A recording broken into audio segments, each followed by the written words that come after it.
Good morning. I can't tell you how refreshing it is to get up every day this week, and really last week too, and not have to struggle or sit around staring at my computer for an hour or two to try to figure out something to come on here and talk about in the world of college football. I know this is something the majority of y'all don't care anything at all about, but as a college football content creator on the internet and on social media, it gets so mundane in the off season because it just feels like you sort of just do the same kind of top five this, top 10 that, the realignment, never ending realignment shit. And then, but look, believe it or not, it's not as easy as just rolling out of bed and saying, well, it's the middle of May, so I'll talk about this, and this today. It's just, once the season starts, it's not coming up with things to talk about. It's picking and choosing which ones you're going to talk about because you just don't have time to talk about everything. But of course, the games are underway, and I've been doing a couple of game preview and prediction videos this week. I want to cover two games in today's video. Two games, four teams, three brand new coaching staffs, both conference matchups. We've got these a Thursday night game and a Friday night game. On Thursday night, we've got Florida and Utah. I've already talked about that game. I'll be live streaming Thursday night for that Florida-Utah game and the game I'm going to talk about today, Nebraska on the road at Minnesota. And then Friday night, I'm going to live stream again Georgia Tech and at Louisville. I'm going to talk about that today too. The Hurricanes also play Friday night. Miami versus Miami. I'm not going to talk about that game. I expect Miami Hurricanes to win that game big. So I'm not going to do a video on that, but we will be live streaming Friday night while that Hurricanes game is on, along with Georgia Tech and Louisville. So let's start with the Big Ten matchup. Nebraska on the road at Minnesota. This is, of course, a conference matchup, a Big Ten matchup in week one to open up the season for both of these teams. And there's a brand new coaching staff, again, in place in Nebraska. Matt Rule and company take over this time in Lincoln, trying to get that thing turned around. They haven't had a winning record in Nebraska since 2016. Unbelievable. And they fired that coach, by the way. They fired him. I know I mention this every time I talk about Nebraska, and it's because it's just so unbelievable. But they fired, I'm drawing a blank on the guy's name now. They fired the guy for going 9-4. Now, now look, you can't make a bowl game. I really like this hire by Nebraska, Matt Rule. And more than that, I really like what he's doing there. Or at least what it appears that he's trying to do there and what he's trying to build in the offseason. One of Nebraska's problems, besides having not great coaches, obviously that's been the main issue, who is Nebraska over the last, even 10 years, let's say? What is their identity? What are they as a team? Nobody knows. No, I don't know. Nebraska fans don't know. The coaches they've had in place don't know. It seems to me like Matt Rule knows what he wants to do at Nebraska, and that's line up with big lines of scrimmage and run the ball offensively and play really good defense on the line of scrimmage, especially. Stop the run, make teams throw. That's what it looks like to me, and that's sort of the old school kind of throwback Nebraska that a lot of Nebraska fans have been wanting to see for a long time. Now, they're not going back to the triple option or anything like that, but if you look at Nebraska's roster right now, who they brought in to run the offense, what Matt Rule and the coaches and the players have said publicly, it appears that Nebraska's going to line up and run the ball down people's throats, or attempt to. They've got a couple of really good running backs. A 6-year guy who's been there for a while. A sophomore, I'm drawing a blank on his name. I think he's a sophomore. He blew his knee out last year, if you know who I'm talking about. Anyway, he's back this year, and he looked good before the injury. And at quarterback, they've decided to go with Jeff Sims, a Georgia Tech castaway. Now, he didn't have any success at Georgia Tech. Again, a victim of a piss-poor coaching staff there under Jeff Collins. We'll talk more about Georgia Tech in a few minutes. We're going to talk about the Georgia Tech-Louisville game. But Jeff Sims can run the ball. Take it from somebody who, I'm a fan, I'm a college football fan, but Georgia's my favorite team. So, I watched Jeff Sims play against Georgia multiple times. And, sort of a mismatch there in terms of overall talent between those two teams. But Jeff Sims has got some ability, and I like him at Nebraska. I really like him at Nebraska in this particular offense that they're going to run up there this year. I really expect Nebraska to take a significant step forward in year one under Matt Rule. Now, a lot of times when you bring new coaching staffs in, even if they end up being good, year one, that's not always the case. Even if you look at Matt Rule's history in college football, he takes over Temple, a terrible team at the time. Year one was not great. Year two was a huge bump.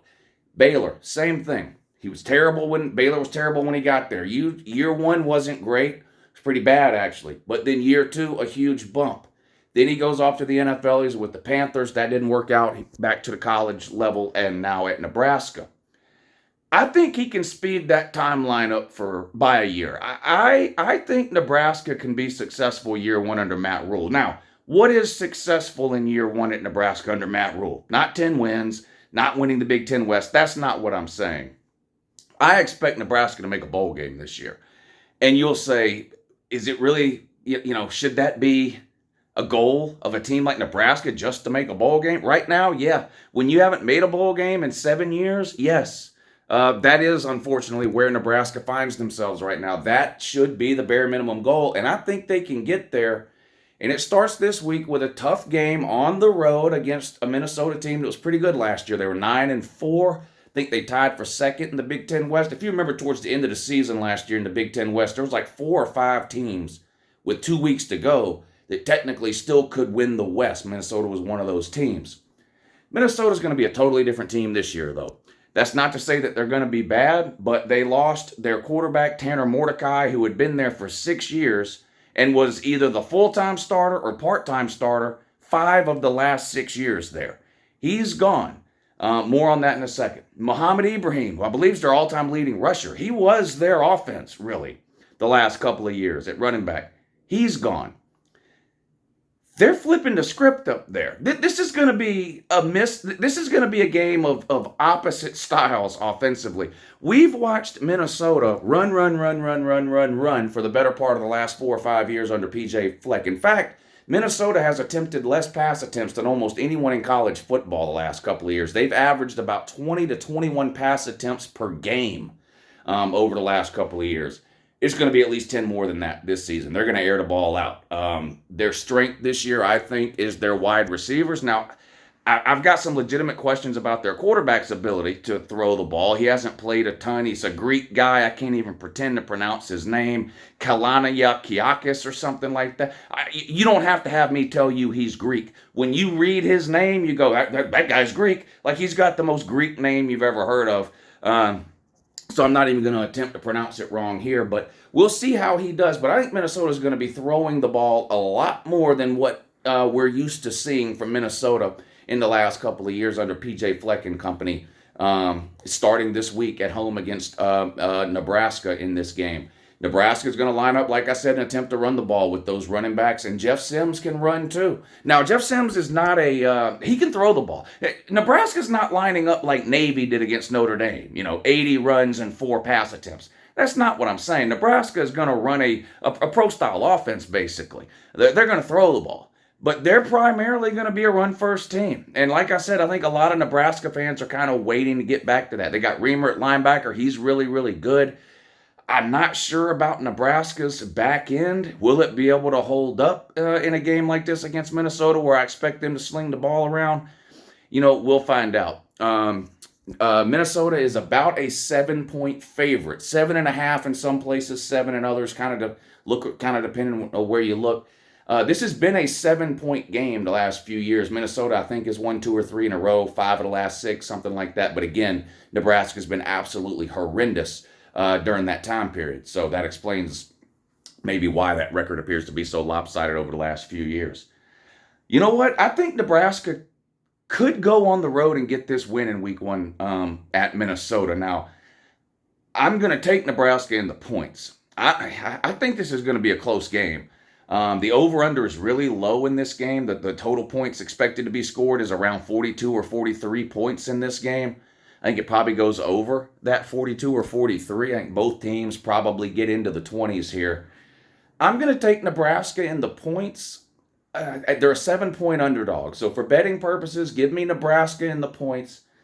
But, I think Nebraska has a chance to win this game outright. I would not be surprised to see Nebraska win this game. In fact, when I did my preseason team-by-team predictions, when I did Nebraska, I believe I picked them to win this game in week 1. So I expect this to be a good game. I think Matt Rule is an obvious upgrade and improvement over Nebraska compared to the last couple of coaches they've had.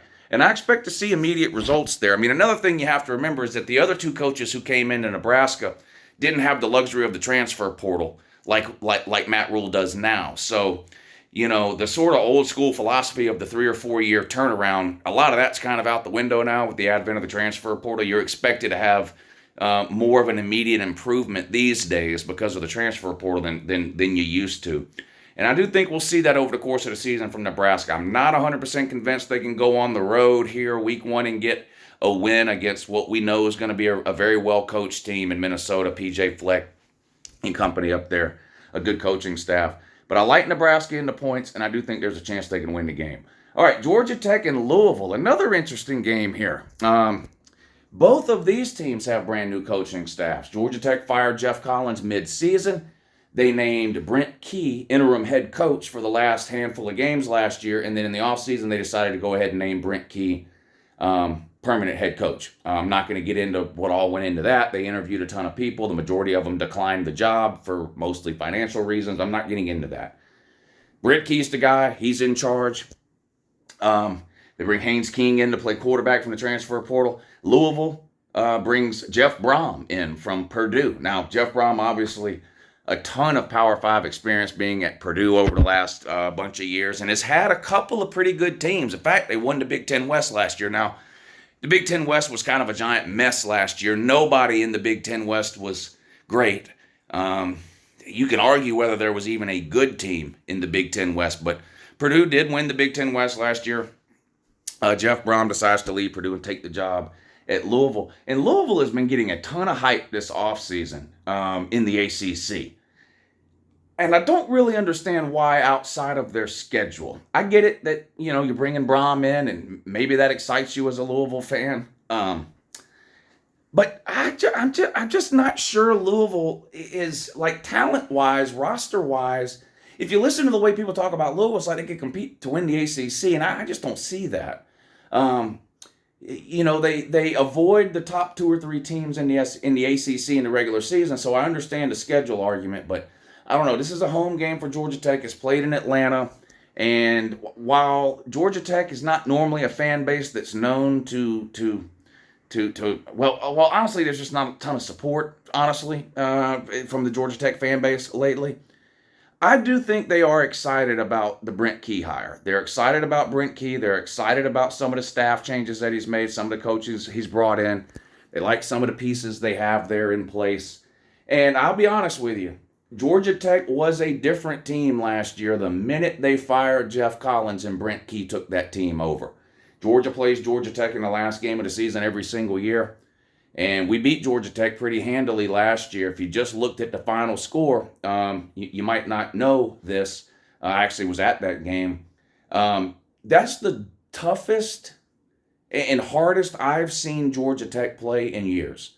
That Georgia Tech game last year. Georgia Tech had a lead on Georgia last year at the end of the first quarter, I believe. I know they were up at 7-0 in the first quarter. And I think it was a one-possession game at halftime. I mean, it was a competitive game in the first half between Georgia and Georgia Tech. And the talent differential there can't be overestimated. I mean, it's just night and day difference. And that team showed up to play that day. And I think that's a direct result of Brent Key and the sort of the effect he has on the players. It's a sort of the classic example of the players, literally willing to go to war for their head coach type of thing. I think this is going to be a good game. Louisville's a significant favorite in this game. And I think Louisville probably pulls it off. I think, the coaching experience that Jeff Brom has over Brent Key could be a factor if this game is close late. I know Brent Key coached a handful of games in an interim role at the end of last season, but Jeff Brom's been doing this for a long time. And one of the biggest mistakes you see new coaches make occur in close games. Maybe it's time management issues, decision-making issues, honestly, at the end of halves or the end of games or the fourth quarter of close games, tensing up, getting a little too conservative when they should be more aggressive. You just see a lot of issues like that with first-time head coaches, and I am considering Brent Key a first-year head coach for this season. Like I said, I know he coached the last 4 or 5 games, whatever it was, of the regular season in the interim role last year, but for all intents and purposes, his first year as a head coach. I think Louisville probably wins this game, but again, I'm going to take the underdog in the points here. I think both that Nebraska and Minnesota game and Louisville Georgia Tech game are going to be closer than people think. Now, I think there's a better chance, if you're looking at like which underdog has a better chance of winning outright, I think Nebraska's got a pretty good chance of beating Minnesota. Georgia Tech obviously has a chance of beating Louisville. I would take Nebraska to win before I would take Georgia Tech to win. But I do like both the underdogs in these games with the points. So give me Nebraska in the points. Give me Georgia Tech in the points. I think we're going to have two pretty close games here. And if you're looking for a flyer or to throw some money on a money line, I would take Nebraska on the money line to win outright. There you go. Have a great day.